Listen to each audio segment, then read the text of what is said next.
Le Théâtre Le Clou, c'est une compagnie qui s'est donnée pour mission de présenter du théâtre de création aux adolescents. Ce théâtre de création, c'est du théâtre écrit aujourd'hui par des auteurs d'aujourd'hui pour les jeunes d'aujourd'hui. Des pièces qui traitent de sujets actuels et qui touchent les jeunes adultes.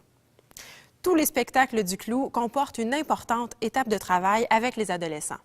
Les créateurs leur présentent leurs spectacles inachevés, recueillent leurs commentaires, corrigent le tir lorsque nécessaire. Bref, c'est un spectacle vraiment conçu sur mesure pour les élèves de secondaire 3, 4 et 5.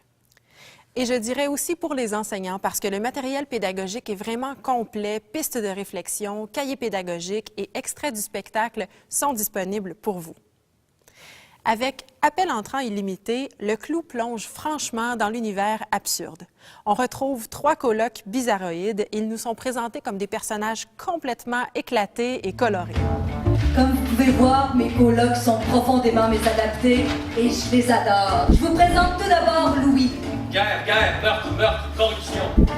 Ça, c'est Anna.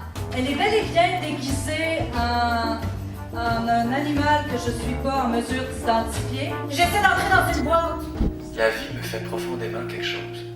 Ce que je touche me touche aussi. Ce que tu vois, c'est moi. Juliette, je le sais. Moi puis les humains, ça clique pas. Mon homme, c'est un extraterrestre.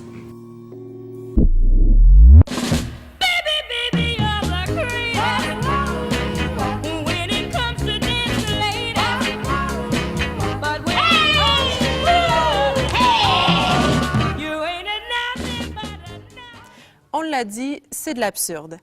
Alors, même s'il y a bien une trame narrative, au premier abord, les éléments semblent ne faire aucun sens les uns avec les autres et ça crée d'ailleurs des moments très rigolos. Mais au fur et à mesure que le spectacle avance, on se rend compte que, contrairement à du théâtre absurde pur et dur, on peut trouver du sens derrière ce qui semble ne pas en avoir. Par exemple, pourquoi Anna apparaît toujours déguisée jusqu'à ce que Louis lui avoue qu'il la trouve belle? Pourquoi Charlotte revient-elle toujours blessée dès qu'elle tente une sortie vers l'extérieur? Pourquoi une voix désincarnée sort-elle du frigo?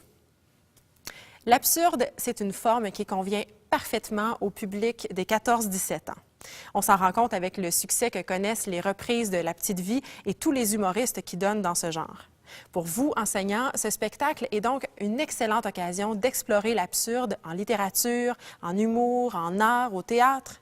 On est dans un univers qui se rapproche beaucoup de Ionesco, Boris Vian, Alfred Jarry, Dali. Et c'est intéressant de voir comment la forme narrative traditionnelle est réinterprétée ici.